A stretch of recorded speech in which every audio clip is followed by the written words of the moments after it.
कहानी की शुरुआत एक खुशहाल परिवार से होती है। पति पत्नी अपनी छोटी सी दुनिया में हंसी खुशी बातें कर रहे होते हैं, लेकिन उन्हें क्या पता था कि चंद मिनट बाद उनकी जिंदगी पूरी तरह बदलने वाली है। अचानक बाहर से अफरातफरी की आवाजें सुनाई देने लगती हैं। लोग चीख रहे थे, भाग दौड़ कर रहे थे।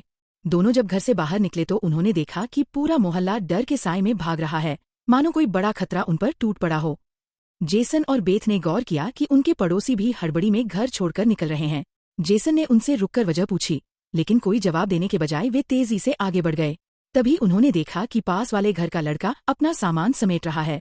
जेसन ने उसे रोका और पूछा, तुम लोग इतनी जल्दी क्यों भाग रहे हो? बच्चा घबराए लहजे में बोला, मेरे पापा के एक दोस्त सरकारी अफसर हैं। उन्होंने बताया है कि शहर में एक खतरनाक वायरस फैल गया है। वो वायरस इंसानों को राक्षस जैसे बना देता है। इतना कहकर ही उसकी माँ वहां आ गई और बच्चे को खींचते हुए ले गई। जाते जाते उसने जेसन को बस इतना कहा, यहाँ रुकना मत। अपनी पत्नी और बेटी को लेकर जितना हो सके जल्दी शहर से बाहर निकल जाओ। ये सुनकर जेसन और बेथ के चेहरे का रंग उड़ गया। बिना देर किए जेसन ने अपनी फैमिली को कार में बैठाया और तेजी से शहर से बाहर की ओर रवाना हो गया। उसका परिवार नोटिस करता है कि जो पड़ोसी भागकर दूर जा रहे थे वो अचानक वापस लौटने लगे। यह देखकर उनके मन में और भी डर और बेचैनी बढ़ गई। कुछ दूरी तय करने के बाद उनकी कार लंबी ट्रैफिक जाम में फंस गई। जब जसन और उसका परिवार गाड़ी से बाहर निकले तो उन्होंने देखा कि शहर से बाहर जाने वाला एकमात्र रास्ता पुलिस ने पूरी तरह सील कर दिया है। आसमान में हेलीकॉप्टर गश्त करने लगे और लाउडस्पीकर से लोगों को चेतावनी दी गई कि शहर में खतरनाक वायरस फैल चुका है और सभी तुरंत अपने घर लौट जाएं। ये सुनकर जसन को गहरी शंका हुई, अगर वायरस शहर में फैल चुका है तो लोगों को बाहर निकलने से क्यों रोका जा रहा है? तभी अचानक पहाड़ी से एक विशाल पत्थर उनकी कार पर आ गिरा। पूरा पहाड़ हिलने लगा। उसी पल पहाड़ के पीछे से 2 लड़ाकू विमान निकलते हैं और सीधे शहर की ओर बढ़ जाते हैं। कुछ ही पलों में वो जेट्स पूरे शहर पर बम गिराने लगते हैं। देखते ही देखते इमारतें, सड़कें और भीड़ सब राख में बदल गई। जसन की पत्नी बेथ को तुरंत एहसास हुआ कि अगर वो पुलिस की बात मानकर घर लौट जाते तो शायद अब जिंदा न होते। लेकिन हालात यही नहीं थमे। अब वो जेट सीधे सड़क पर मौजूद लोगों की तरफ बढ़ने लगे। सबको साफ समझ आ गया कि सरकार उन्हें बचाना नहीं बल्कि खत्म करना चाहती है। घबराए हुए लोग चारों तरफ जान बचाने के लिए दौड़ने लगे। जसन और बेथ समझ गए कि कहीं भी भागना बेकार है, ये जेट्स उनका पीछा नहीं छोड़ेंगे। उसी वक्त बेथ ने पहाड़ पर बने एक पुराने स्कूल की इमारत देखी। उसे लगा कि वहां शायद थोड़ी सुरक्षा मिल सके। बिना देर किए वो जसन और बेटी जोई को लेकर उस स्कूल की ओर दौड़ पड़ी। पीछे ब्रिज पर मौजूद लोग जेट्स के बमों का निशाना बन रहे थे। किस्मत से जैसे ही तीनों स्कूल तक पहुंचे उन्हें वहां एक गुप्त सुरंग दिखाई दी। वे तेजी से अंदर भागे और बम गिरने से कुछ सेकंड पहले ही भारी दरवाजा बंद कर दिया। अगले ही पल ऊपर जोरदार धमाका हुआ, लेकिन बंकर की वजह से उनकी जान बच गई। अब असली डर शुरू हुआ। सवाल ये था, ऐसा कौन सा वायरस था कि सरकार को पूरे शहर को उड़ाना पड़ा? जसन और उसका परिवार कुछ समझ नहीं पा रहे थे। एक ही बात साफ थी, अगर जिंदा रहना है तो इस बंकर में चुपचाप रहना होगा। लेकिन नई मुश्किल सामने थी। आखिर कब तक वो यहाँ कैद रहेंगे? खाने पीने का इंतजाम कैसे होगा? अच्छी बात ये थी कि बंकर में पुराने पैकेट्स और डिब्बाबंद खाना रखा था, जो 3 लोगों के लिए कई महीनों तक काफी था। फिर भी बेथ बहुत घबराई हुई थी। उसकी सबसे बड़ी चिंता थी बेटी जोई, अगर उसे बीमारी हो गई तो क्या करेंगे? ऊपर से दरवाजा बंद करते समय बेथ के हाथ में गहरी चोट लग गई थी। जसन और बेथ दोनों ही इस डर में थे कि कहीं वायरस ने उनकी बॉडी को तो संक्रमित नहीं कर दिया। लेकिन उनके पास सोचने का वक्त नहीं था। सबसे जरूरी था बंकर को और मजबूत करना ताकि बाहर से कोई भी दरवाजा खोल न सके। जसन ने भारी लोहे की जंजीर से बंकर का दरवाजा कसकर जकड़ दिया और तय कर लिया कि अब उनकी जिंदगी यहीं बीतेगी। लेकिन जमीन के नीचे का जीवन किसी कैद से कम नहीं था। हर रोज वही फीका सा खाना, पीने को गंदला पानी और समय बिताने के लिए बस ताश के पत्ते। ऊपर की दुनिया से उनका नाता पूरी तरह टूट चुका था। दिन बीतते बीतते सबको इस तंग और घुटन भरी जगह से ऊब होने लगी। मगर ऊपर जाने का मतलब था सीधा मौत को गले लगाना। यही सोचकर वो मजबूरी में वहीं पड़े रहे। धीरे धीरे यह माहौल उन्हें दुनिया के अंत जैसा लगने लगा। एक दिन छोटी जोई ने मासूमियत से अपने पिता से पूछा, पापा, हम यहाँ कब तक रहेंगे? जसन के पास कोई जवाब नहीं था। बस इतना ही कहा, जब बाहर का वायरस खत्म हो जाएगा तब हम बाहर निकलेंगे। वो अपनी बेटी की आंखों पर हाथ रखकर उसे बाहर की दुनिया की तस्वीरें कल्पना में दिखाता था। वक्त गुजरता गया और बिना गिने गिनाए उन्हें एहसास भी नहीं हुआ कि बंकर में 300 से ज्यादा दिन गुजर चुके हैं। जोई ने अपनी माँ के बनाए छोटे से पेरिस्कोप से ऊपर झाँक कर देखा। बाहर चारों ओर सिर्फ बर्बादी फैली थी, जैसे पूरी धरती राख में बदल गई हो। इंसानों का कोई नामो निशान नहीं था। यह देखकर बच्ची को लगा कि शायद वे इस दुनिया के आखिरी बचे हुए लोग हैं। माँ ने उसे सांत्वना दी, ऐसा मत सोचो, हो सकता है तुम्हारे दोस्त भी कहीं छिपे हों। रात ढल चुकी थी और खाने का वक्त आ गया। राशन अब बहुत कम बचा था, इसलिए वे तीनों थोड़ा थोड़ा बांटकर खा रहे थे। मगर उस दिन जोई के जिद करने पर उसे पूरा एक कैन दे दिया गया। जैसे ही उसने डिब्बा खोला, अंदर कुछ भी नहीं निकला। पीछे एक छोटा सा छेद बना हुआ था। जब बाकी डिब्बों की जांच हुई तो पता चला कि पूरे 12 कैन खाली थे। यह देखकर सब घबरा गए, क्योंकि यह उनका 2 हफ्तों का राशन था। बेथ ने वेंटिलेशन ग्रिल की तरफ देखा और अंदाजा लगाया कि जरूर कोई चूहा अंदर घुस आया होगा। उसने कहा, अगर इसे खत्म नहीं किया तो ये हमारा सब सामान बर्बाद कर देगा।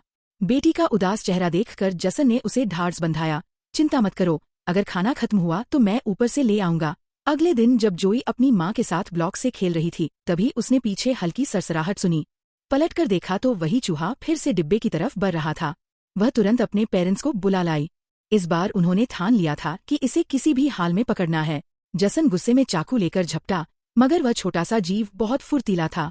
उसके वार से बचते हुए वह भाग निकला और टेबल पर रखी लालटेन गिरा दी। चूहा जैसे ही बिल में घुसने वाला था, तभी बेथ ने तेजी से हाथ मारकर उसे खत्म कर दिया। सब उसकी खुशी मना ही रहे थे कि उधर लालटेन गिरने से धीरे धीरे आग फैलने लगी। जसन तुरंत दौड़ा और उसे बुझाने की कोशिश की, लेकिन लालटेन का शीशा गर्म होकर फट गया। उसकी चपेट में आकर जसन का हाथ जल गया और पूरी मेज आग की लपटों में घिर गई। बेथ ने पर्दा फाड़कर आग पर पटका ताकि किसी तरह वह बुझ जाए। जसन ने नल से आधा बाल्टी पानी भरकर आग पर उड़ेल दिया। काफी मशक्कत के बाद आखिरकार वह और उसकी पत्नी उस आग को बुझाने में कामयाब हुए, लेकिन असली खतरा अभी टला नहीं था।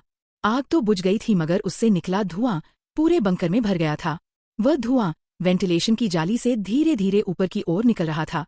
यह नजारा देख सबके दिल की धड़कन तेज हो गई, क्योंकि धुएं का बाहर निकलना मतलब उनका ठिकाना उजागर हो जाना था। सबने अपनी सांसें रोक लीं।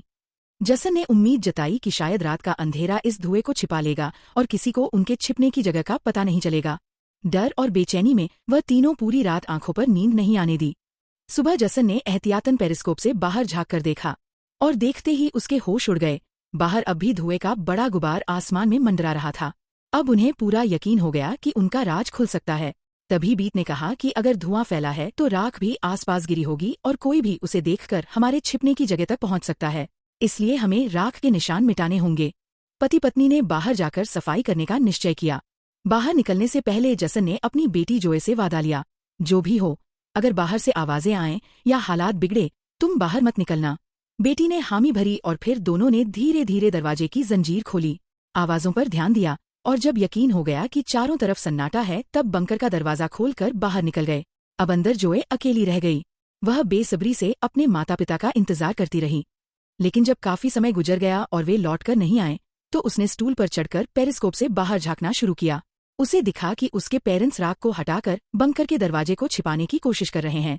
इसी दौरान जोए की नजर अचानक जंगल की तरफ पड़ी और उसका दिल दहल गया। दूर एक काली आकृति तेज रफ्तार से उनकी ओर बढ़ रही थी। उसने घबराकर जोर से पापा को आवाज दी, लेकिन दूरी इतनी ज्यादा थी कि वे सुन ही नहीं पाए। डर के मारे बच्ची अपना होश खो बैठी और बंकर से बाहर निकल आई। जैसे ही वह बाहर पहुंची, उसे एहसास हुआ कि उसके माता पिता वहां नहीं हैं। वह जोर जोर से उन्हें पुकारने लगी। तभी पीछे से किसी ने उसका मुंह दबोच लिया। वह कोई अजनबी नहीं, बल्कि उसकी माँ थी।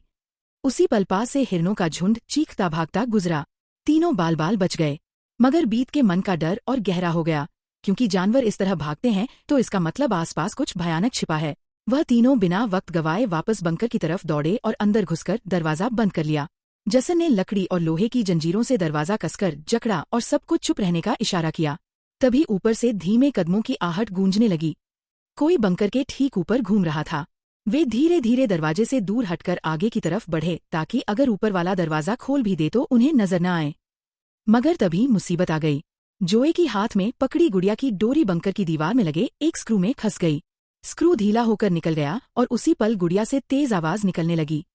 जेसन ने फौरन उस गुड़िया को फाड़ डाला और अंदर लगे स्पीकर को चकनाचूर कर दिया, लेकिन अब तक बहुत देर हो चुकी थी। ऊपर जो डरावनी चीज उनका पीछा कर रही थी, उसे भनक लग चुकी थी कि नीचे कोई छिपा हुआ है। अचानक ऊपर से जोरदार टक्कर की आवाज गूंजी और भारी कदमों की धमक बंकर के दरवाजे के पास आकर थम गई। वह दरवाजा खोलने की कोशिश करने लगा। लोहे का ढक्कन जंजीरों से कसकर बंद था, लेकिन उसकी भयानक ताकत के सामने एक एक कर जंजीरें टूटने लगीं। जेसन समझ गया कि दरवाजा अब ज्यादा देर तक नहीं टिक पाएगा। घबराकर वह अंदर भागा और वाटर पंप का पाइप उखाड़ने लगा। इधर बेथ ने हिम्मत दिखाते हुए सीढ़ी पर चढ़कर अपने पूरे वजन से चैन को खींचा ताकि दरवाजा बंद रहे, मगर दरवाजा धीरे धीरे खुलने लगा। तभी ऊपर एक साया झलकता है जिसकी आंखें बल्ब जैसी चमक रही थी, मानो मौत ऊपर से उन्हें घूर रही हो। जेसन ने बिना सोचे समझे पाइप से उस पर वार कर दिया। वह पीछे जा गिरा और जेसन ने उसी पाइप को दरवाजे में फंसाकर ढक्कन बंद कर दिया। वो जीव वहां से भाग तो गया, लेकिन जेसन का शरीर डर से कांप रहा था। अब उसे एहसास हो चुका था कि बाहर सिर्फ बेरहम सिपाही ही नहीं, बल्कि खौफनाक राक्षस जैसे प्राणी भी मौजूद हैं। पूरा परिवार सीढ़ियों के पास बैठ गया। उनके मन में एक ही डर था, अब उनका ठिकाना उजागर हो चुका है। अगली बार जब वे आएंगे तो झुंड में आएंगे और उनके सामने टिक पाना नामुमकिन होगा। कुछ देर बाद अलमारी खुद ब खुद हिलने लगी। जेसन और बेथ समझ गए कि उसने अपने बाकी साथियों को भी बुला लिया है। ऊपर से अनगिनत कदमों की आवाजें गूंजने लगीं। ऐसा लग रहा था मानो हजारों जीव उनके सिर पर दौड़ रहे हों। फिर शुरू हुआ जोरदार हमला। इस बार ताकत इतनी थी कि मजबूत लोहे का दरवाजा टूटकर नीचे गिर पड़ा। बंकर के मुहाने पर ढेर सारी चमकती आंखें दिखाई दीं। डर के मारे वे पीछे भागने लगे। बेथ ने तेल का लैंप फेंका और आग की दीवार खड़ी कर दी। अलमारी को धक्का देकर रास्ता रोकने की कोशिश की गई और सभी अंदर की तरफ दौड़े, मगर उन्हें मालूम था यह सिर्फ अस्थायी बचाव है। इसी बीच जोई को जमीन में एक छोटा सा वेंट नजर आया। जेसन ने उसे तोड़ा और जल्दी से पत्नी और बेटी को धक्का देकर बाहर निकाला, लेकिन जब खुद निकलने की कोशिश की तो तंग जगह के कारण फंस गया। राक्षस उसकी तरफ बढ़ रहे थे। आखिरी कोशिश में उसने अपना कंधा तोड़ डाला और दर्द सहते हुए वेंट से निकलने लगा। बेथ ने पूरी ताकत से उसे खींचा, मगर तभी एक विशाल जीव ने उसका पैर पकड़ लिया। जेसन समझ गया कि अब उसका बचना नामुमकिन है। उसने बेथ की आंखों में देखते हुए कहा, जो भी हो, जोई को कुछ मत होने देना। अगले ही पल वह राक्षस उसे बंकर में खींच ले गया, लेकिन हार मानने के बजाय जेसन चिल्लाया, आओ देखते हैं तुम्हें कितना दम है। नीचे से भयानक चीखें सुनाई देने लगी। बेथ समझ गई कि उसका पति लड़ रहा है ताकि वे भाग सकें। आंखों में आंसू लिए वह अपनी बेटी को लेकर वहां से भागी। काफी दूर पहुंचने के बाद उन्होंने देखा कि जिस हाईवे से बाहर निकल सकते थे वहां अब ऊंची दीवार खड़ी थी, यानी शहर से बाहर जाना नामुमकिन हो चुका था। तभी ऊपर से एक आर्मी हेलीकॉप्टर दिखाई दिया। रोशनी की तेज किरणें उनके ऊपर डाली गईं। वे भागने ही वाले थे कि अचानक उन पर एक बड़ा जाल फेंका गया, जिसमें दोनों फंस गए। बेथ ने जाल की जाली के बीच से झांका और देखा कि हरी आंखों वाले साए उनकी तरफ बढ़ रहे हैं। यही कहानी का असली सच सामने आया। यह जिनको वे अब तक राक्षस समझ रहे थे, असल में कोई एलियन या संक्रमित प्राणी नहीं थे, बल्कि ये सेना के सिपाही थे जो गैस मास्क और नाइट विजन गॉगल्स लगाए हुए थे। वही चमकती आंखें उन्हें किसी दूसरी दुनिया के जीव जैसी लग रही थीं। लेकिन बड़ा सवाल ये है, आखिर सेना खुद अपने ही लोगों की जान के पीछे क्यों पड़ी है? कहानी का अगला और आखिरी हिस्सा अब असली राज खोलने वाला था। बेथ और जोई अब पूरी तरह उन फौजियों की गिरफ्त में थे। अचानक उनमें से एक सिपाही ने मोटा सा इंजेक्शन निकाला और दोनों के गले में बारी बारी से उतार दिया। थोड़ी ही देर बाद उनकी जांच रिपोर्ट आई, जिसमें साफ हो गया कि ये दोनों भी उसी घातक वायरस की चपेट में हैं। यानी अब ये लोग इंसानियत के लिए खतरा बन चुके थे और सरकार के आदेश के मुताबिक इनका जिंदा रहना मुमकिन नहीं था। असलियत ये थी कि जब यह महामारी पहली बार फैली थी, उसी वक्त इस छोटे कस्बे के कई लोग संक्रमित हो गए थे। यह बीमारी हवा से फैलती थी और बहुत तेजी से एक से दूसरे इंसान तक पहुंच जाती थी। सबसे खतरनाक बात यह थी कि बीमार लोग खुद भी नहीं पहचान पाते थे कि वे संक्रमित हो चुके हैं, और चूंकि इस वायरस का कोई इलाज मौजूद नहीं था, इसलिए सरकार के पास संक्रमित लोगों को खत्म करने के अलावा दूसरा कोई विकल्प नहीं बचा। बेथ रोते हुए गिड़गिड़ाई, मेरी बच्ची को बख्श दो। लेकिन जब उसने देखा कि सिपाही उसकी नन्ही बेटी तक को नहीं छोड़ेंगे, तो उसका गुस्सा फूट पड़ा। उसके चेहरे पर काले धब्बे उभर आए। नहीं, बल्कि मौत के मुंह से लौटे जसन ने किया था। असल में बंकर में जसन मरा नहीं था। वहां उसने अपना आपा खो दिया और वहां मौजूद सारे सैनिकों का सफाया कर डाला। उस समय उसका रूप पूरी तरह बदल चुका था। चेहरे पर काले निशान, आंखों में लाल चमक और शरीर की ताकत कई गुना बढ़ चुकी थी। साफ दिख रहा था कि वह अब पहले वाला जसन नहीं रहा। वह सैनिकों पर टूट पड़ा और कई को मौत के घाट उतार दिया, मगर गोलियों की बौछार के सामने उसकी ताकत भी टिक न सकी और वह जमीन पर ढेर हो गया। इसी बीच बेथ और जोई ने मौका पाकर जाल तोड़ दिया और वहां से भाग निकले। सिपाही ने ये सब अपनी आंखों से देखा। माँ बाप की हालत देखकर उसके अंदर भी गुस्सा फूट पड़ा और उसने भी अपना आपा खो दिया। एक छलांग में उसने एक सिपाही को दबोचा, उसका मास्क तोड़ दिया और उसे खत्म करने ही वाली थी कि तभी बेथ ने उसे रोक लिया। वह नहीं चाहती थी कि उसकी मासूम बच्ची भी खून की प्यासी बन जाए। बेथ ने उसे शांत कराया और धीरे धीरे जोई की आंखों से लालपन और नसों से हरियाली गायब होने लगी।